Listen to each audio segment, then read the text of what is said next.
and he wanted to share their magnificence with the world.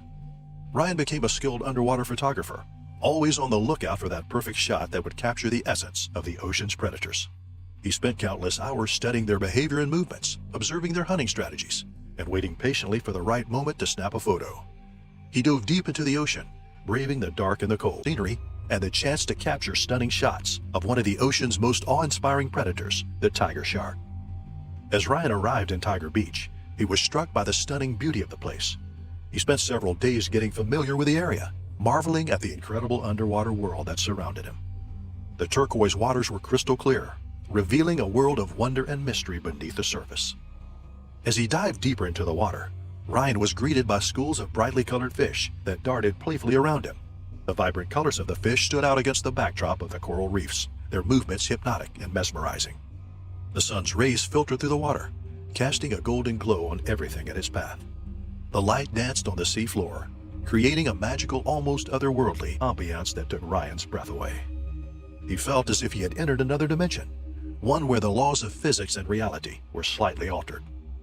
As Ryan lost himself in the underwater world, his senses were completely engulfed by the awe-inspiring scenes that unfolded before him. The coral reefs, in all their resplendent glory, had become the focal point of his attention, and the schools of fish that swam past him appeared to dance with an ethereal tune. However, he had become oblivious to the predator that was inching closer to him from behind. A shadowy presence, lurking just beyond his periphery, stalked him with a silent grace, biding its time until it could strike. Ryan was utterly unaware of the imminent danger that was about to befall him. As if struck by a bolt of lightning, Ryan felt an excruciating pain jolt through his body. A sharp, searing sensation ripped through his left leg, and a muffled scream of agony escaped his lips. His heart raced with terrible realization as he recognized the source of his torment. A 13-foot tiger shark had clamped down on him with a ferocity that made his bones quake. Its powerful jaws, lined with razor-sharp teeth, ripped through his flesh with a frightening force. Ryan's mind raced as he struggled to comprehend the gravity of the situation. His worst nightmare had become a reality, and he was at the mercy of a fearsome predator, with no escape in sight. As the shark clamped its jaws down on Ryan's leg, its powerful muscles thrashed about, throwing him around like a toy in a fit of fury. The water turned a deep shade of crimson as Ryan's blood seeped out, mixing with the salt water. The sharp, serrated teeth of the tiger shark tore through his skin and muscle, causing unimaginable agony that shot through every nerve ending in his body. The pain was all-consuming, knocking out any other thoughts or sensations, and Ryan was left to endure the brutal assault of the predator in a world of pain and terror. Ryan tried to kick the shark repeatedly, but his efforts were futile against the shark's incredible strength. In one sickening crunch, the shark bit off Ryan's leg completely, severing it from his body with ruthless efficiency. As Ryan's muffled screams fell on the deaf ears of the ocean, the shark prepared to strike again, stalking its prey as it circled around him. Ryan's strength was waning, and his mangled leg was drowning him in pain. The shark lunged once more, its jaws gaping wide, ready to finish the job it had started. But this time, Ryan was prepared. Instinctively, he reached for the knife on his waist and plunged it into the shark's eye with all his might. The shark recoiled in pain, thrashing wildly in the water before retreating into the depths of the ocean. But Ryan's victory was short-lived. He was almost out of breath, his vision growing dim as he fought to stay conscious. As Ryan lost all hope, he saw a local diver approach him, a glimmer of hope in an otherwise hopeless situation. The diver managed to pull Ryan towards his boat, performing first aid as he called for rescue. Despite the diver's valiant efforts, a fin appeared in the distance, and Brent realized with horror that he was in shark-infested waters. Brent tried to stay calm, but his heart was pounding in his chest, and he knew he had to think fast to survive. He had heard stories of bull sharks that roamed the waters of Recife, and now he feared that he was about to become their prey. In the distance, Brent could see the fin of a massive creature. It started to circle him, and Brent could feel his life flashing before his eyes. He was stuck, floating in the water, with nowhere to go. He tried to scream for help, but his voice was hoarse. Suddenly, the water started to swirl around him, and Brent knew that something was coming. In the distance, he saw a massive bull shark heading straight for him. It was the largest shark he had ever seen, and it was moving quickly towards him. Brent's heart raced, and he knew he had to act fast. The shark charged at Brent, and he reacted quickly, kicking it on the nose with all his might. The blow sent the shark away temporarily, giving Brent a few seconds to compose himself. His heart was still racing, but he managed to fend off the first attack. But the shark wasn't finished yet. After 5 long minutes, the shark circled back, and this time it was more aggressive than before. Brent's heart seized in his chest as he saw the massive bull shark charging at him with unrelenting determination. Its sleek body cut through the water with deadly speed, its eyes fixed on Brent as if he was its only prey. He braced himself, summoning every ounce of courage to fight back. As the shark closed in, Brent kicked and thrashed, desperately trying to fend off the beast. But the shark was a force of nature, its massive jaws clamping down on Brent's left leg with brutal force. Brent's worst nightmare had come true, as the shark's teeth sank into his flesh, sending waves of searing pain through his body. He let out a guttural scream, his mind racing with fear and adrenaline as he grappled with the imminent danger. With blood staining the water around him, Brent knew he couldn't afford to be passive. He had to fight back, or he would become the next victim of the relentless bull shark. With trembling hands, he reached for the knife strapped to his leg, his fingers fumbling in his urgency. The knife felt small in his grasp, but it was his only hope. Summoning every bit of strength he had, Brent plunged the knife into the shark's gills. The predator recoiled in agony. The shark released his grip on his leg and thrashed away, leaving Brent floating in the water, his leg a mangled mess of torn flesh and blood. The pain was excruciating, but Brent knew he couldn't give up. He tried to stay calm, but panic threatened to overwhelm him as he felt the blood flowing from his leg, creating a crimson trail in the water. He knew he had to get out of there, and fast. He scanned the surroundings, looking for any sign of help, but the vast expanse of the ocean seemed unforgiving and empty. Despite the pain and the growing sense of dread, Brent forced himself to stay afloat, using every bit of willpower to stay conscious.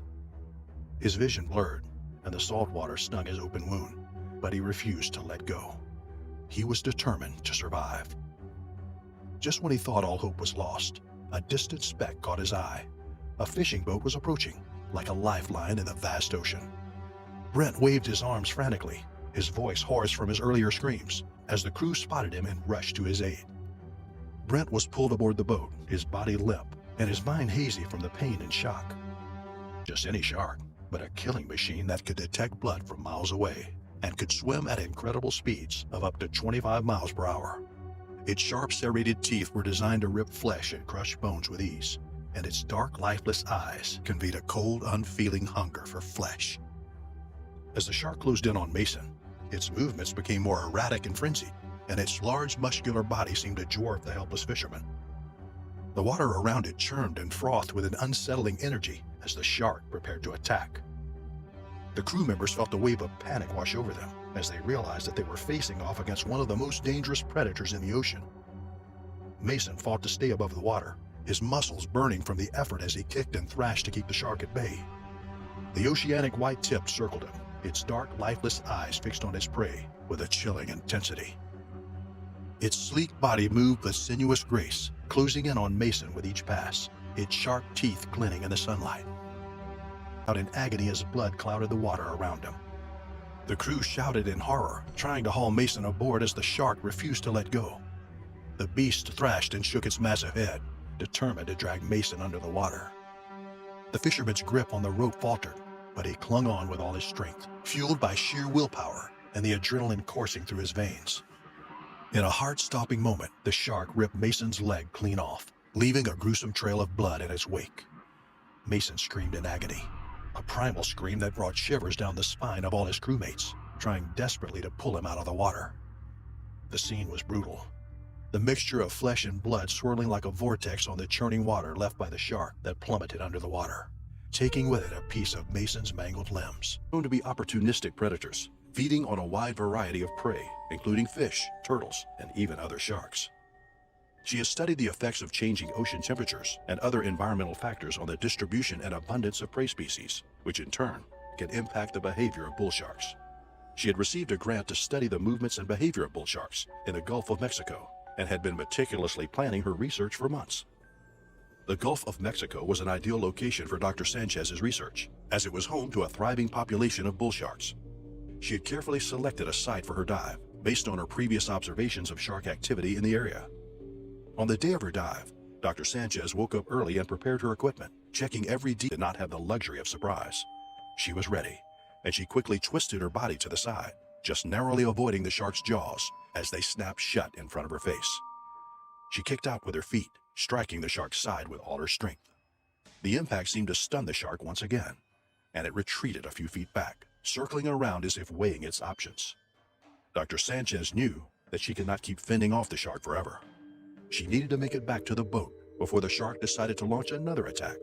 With adrenaline pumping through her veins, Dr. Sanchez swam as fast as she could, her arms and legs working in perfect synchronization as she propelled herself through the water. The shark pursued her for a few more seconds before finally giving up and disappearing into the depths of the ocean. Dr. Sanchez emerged from the water, gasping for breath, but relieved to have survived the harrowing encounter. She knew that she had narrowly escaped a deadly attack, and she would never forget the lesson she had learned about the power and unpredictability of the creature she studied. The reason for the bull shark's agitation is not immediately clear to Dr. Sanchez, but bull sharks are known for their aggressive nature and unpredictable behavior, and it's possible that the shark was simply reacting to her presence in its territory. However, as Dr. Sanchez later reviewed the footage from her underwater camera, she noticed that the shark had a large fishing hook embedded in its mouth. It was possible that the hook was causing the shark's pain or discomfort, making it more aggressive and unpredictable than usual. Dr. Sanchez knew that the presence of fishing gear and other human activities in the ocean could have a significant impact on the behavior of marine animals. She made a note to investigate further and to share her feelings with local authorities and conservation groups. So went to the North Shore, where they challenged themselves with the bigger, more powerful waves. They also hiked through the lush rainforest, and they visited the historic Pearl Harbor Memorial. On the second week of their honeymoon, they decided to visit the island of Maui. There, they rented a Jeep and drove along the scenic road to Hana, taking in breathtaking views of the coastline. One day, they decided to try their luck at a secluded surf spot that they had heard about from the locals. It was a hidden gem, surrounded by stunning cliffs and crystal clear water. As they paddled out, they noticed that there was no other surfers around, and they felt like they had found their own private paradise. But as they waited for the next set of waves, they suddenly heard a loud splash behind them. They noticed a dark shape moving towards them. At first, they thought it was a dolphin, but as it got closer, they realized it was a tiger shark, its jaws wide open. The shark's razor-sharp teeth were visible, and the couple froze in terror. Their hearts raced as they watched the shark swim towards them, its sharp teeth glinting in the sun. Sebastian and Olivia tried to paddle away, but the shark quickly caught up to them. The couple could see the shark circling them, and they knew they were in serious trouble. Fear filled their hearts as they saw the massive predator getting closer and closer. Olivia's heart was pounding as she remembered stories of tiger sharks attacking humans. She looked over at Sebastian, who was trying to remain calm, but she could see the fear in his eyes too. They had never felt so vulnerable before. The couple tried to stay together and keep their boards close, hoping that the shark would lose interest and swim away. But the tiger shark seemed to be fixated on them, and it kept circling them, getting closer with every pass. Olivia's mind raced as she tried to come up with a plan. She knew that they had to stay calm and not make any sudden movements that would attract the shark's attention. They had to make themselves as small and unappetizing as possible. As the shark swam closer, Sebastian grabbed Olivia's hand and whispered to her to stay still. He knew that any sudden movements could provoke the shark and make it attack. They watched in horror as the shark came closer and closer until they could see its eyes staring at them. Suddenly, the shark turned and swam away, disappearing into the depths of the ocean. The couple let out a sigh of relief, but they knew they had narrowly escaped a terrifying fate. They started paddling towards the shore as quickly as they could, hoping that the shark wasn't following them anymore. They could feel the fear rising in their chest, but they refused to give up. They kept paddling, their arms burning with exertion. Finally, they reached the shore and they scrambled into the sand, panting and sweating. Sebastian and Olivia paddled back to the shore, shaken but grateful to be alive. They knew that they had been lucky, and they would never forget the terror they had experienced that day. From that day, Felix and Jan were entranced by the fish and the vivid beauty of the reef, but they couldn't help but feel like they were being watched. In truth, they were fine as the instructor had years of experience under his belt. The group continued descending until they were a few yards from the reef itself. The instructor told them that they were not to touch anything on the reef, as it was a single massive organism and it mustn't be disturbed. The group was okay with that, so they circled the reef and took in the sights. After a few minutes, Felix felt a strong grip on his shoulder and turned to see Jan with a terrified expression on his face, pointing beyond the reef. The pair went to investigate. Predator sizing its prey with cold, calculating eyes. Diana's heart pounded with terror as she struggled to propel herself towards the yacht, her limbs flailing wildly in the inky depths. But her desperate bid for survival was thwarted by the sinewy shadow that streaked towards her with deadly speed. The great white shark surged in front.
Life buoy thrown by her friends, and as it was almost within reach, the shark launched another attack from the bottom of the sea, devouring the lower half of Diana's body.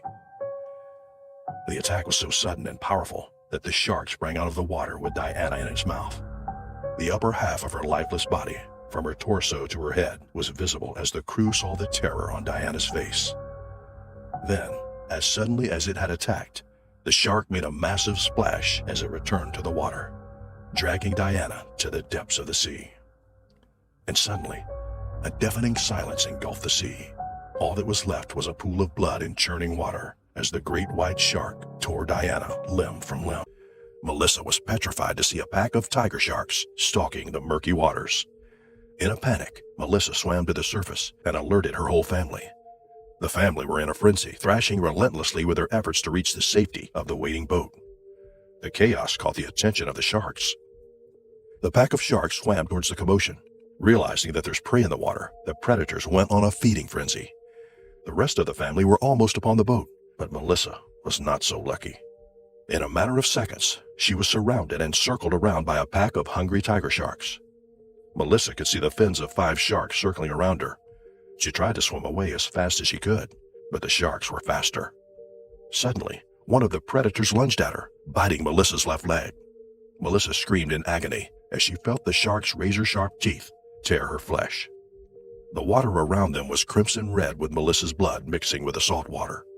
The smell of the blood in the water crazed the other sharks, who were overcome with their primal instincts and hunger. The other sharks started attacking Melissa, who was helpless against the might of the predatory beast of the sea. As the first shark latched onto Melissa's leg, tossing her around like a rag doll in the water, one shark latched onto Melissa's arm. Suddenly, in a bone-crunching bite, both sharks bit off Melissa's limbs. Melissa couldn't even scream, as another shark bit off her head. The sharks continued their harrowing attack. Some sharks began ripping the other limbs, while one bit on Melissa's torso, dragging her mangled, lifeless body to the depths of the ocean. Melissa's family could only watch in horror as this pack of tiger sharks ripped her apart. The Coast Guard responded to the distress call of the guide, but it was no use. After several days of search, no part of Melissa was found. Her family was left with the emotional scar of watching hiding among the rocks.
Turned into a nightmare, a surreal and terrifying landscape of pain and terror. As the seconds ticked by, Clara's strength began to fade, and she knew that she was fighting a losing battle. But still, she fought on, determined to survive, to live another day, no matter what the cost. A blood-curdling scream escaped Clara's lips as the jaws of the bull shark clamped down on her leg, its teeth sinking deeper into her flesh with every passing second. The pain was unbearable, a searing agony that consumed her entire being. She felt as though she was being torn apart, her body racked with spasms of pain. But even as the shark thrashed around, trying to drag her deeper into the water, Clara felt a strong hand grab her and pull her away. It was George, reacting with lightning speed, his muscles bulging with the effort of hauling her to safety. His grip was iron, his determination unshakable, as he battled against the brute force of the shark. The ocean was in turmoil as the predator and prey battled fiercely in a maelstrom of foam and bubbles. The deafening sound of waves crashing was overshadowed by the thrashing of the shark's tail as it relentlessly pursued Clara and George. Clara felt the rough, abrasive texture of the shark's skin scrape against her leg, sending shivers of terror down her spine. The jaws of the monstrous creature clamped down with a force that threatened to break her bones as she felt the warmth of her own blood spilling into the water. As Clara's vision began to blur and her strength started to wane, she thought it was the end. But then, she felt George's grip tighten around her and his muscles tensed with a sudden burst of energy. He pulled her away from the jaws of death, and they hurtled towards the surface, as if escaping from the depths of hell itself. Gasping for air, Claire broke through the surface, her chest heaving as she gulped in a great lungful of salty air. She looked around frantically, expecting to see the shark's fin, closing in on them at any moment. But to her relief, there was only the sun-drenched sky and the gentle lapping of waves against the shore. It was a narrow escape, but they had survived. And as they lay on the sand, exhausted and shaken, Clara knew that she owed her life to George's bravery and quick thinking. Clara and George had narrowly escaped with their lives, but the terror of the attack would haunt them forever. From that day on, they never went into the water without a healthy dose of caution, knowing that danger could be lurking just beneath the surface, waiting to strike. Andrew's mind raced as he tried to comprehend the situation he was in. He had heard stories about sharks attacking swimmers, but he never thought he would be the one to experience it. The pain was excruciating, and he knew he was in serious trouble. Looking down, he saw the unmistakable silhouette of a great white shark, its jaws clamped tightly on his body, and he felt its teeth sinking deeper into his flesh. The shark's strength was immense, and it was trying to drag him down into the murky depths of the ocean. Andrew's survival instincts kicked in as he began to thrash and fight against the shark's grip. His muscles burned with exertion as he struggled to free himself from the predator's grasp. But the shark was relentless, determined to drag him to the bottom of the sea. Andrew's body went into shock as he felt the immense pain of the predator's bite, but his survival instincts kept him conscious. The vicious shark had mistaken him for its prey, and its razor-sharp teeth shredded through Andrew's flesh. The once calm waters were now stained with the deep red of his blood, sending a sickening feeling through his body. The massive shark refused to let go of Andrew's body, thrashing and churning through the water with a ferocity that could only be fueled by primal hunger. Andrew's screams were drowned out by the sound of the waves crashing against the shore, as he fought for his life. The relentless predator's thrashing only made the wounds on Andrew's body worse. He felt as though his body was being ripped apart piece by piece. Adrenaline continued to surge through his veins, keeping him from passing out, but he knew that he couldn't hold on forever. Andrew was on the brink of losing consciousness when he felt a sudden release of pressure from his body. He gasped for air, feeling the stinging sensation of salt water seeping into his wounds. The water around him was a gruesome shade of red, a stark contrast to the serene blue it once was. The shark had released him, but Andrew knew that he was not out of danger yet. As Andrew gasped for air, trying to keep his head above water, he saw the unmistakable shape of the great white shark closing in on him once again. The predator's dorsal fin slicing through the water like a knife, creating a chilling wake behind it. Andrew's heart pounded in his chest as he realized the shark was making another attempt to attack him. Andrew's survival instincts kicked in as he lashed out at the monstrous predator with all his might. Every push and kick was fueled by his fear and determination to stay alive. The shark recoiled, surprised by the sudden attack, and retreated to the dark abyss below. Andrew's mind raced as he struggled to stay afloat, his senses on high alert for any sign of the relentless predator. Despite his fear and pain, Andrew refused to give up. He mustered all the strength he had left to try and make his way back to the shore, but his mangled thighs and abdomen screamed in agony with each movement. He knew that time was running out, and the thought of the shark lurking just below the surface sent shivers down his spine. Fortune was on Andrew's side as a band of paddleboarders caught sight of his distress and sprang to his rescue. Without hesitation,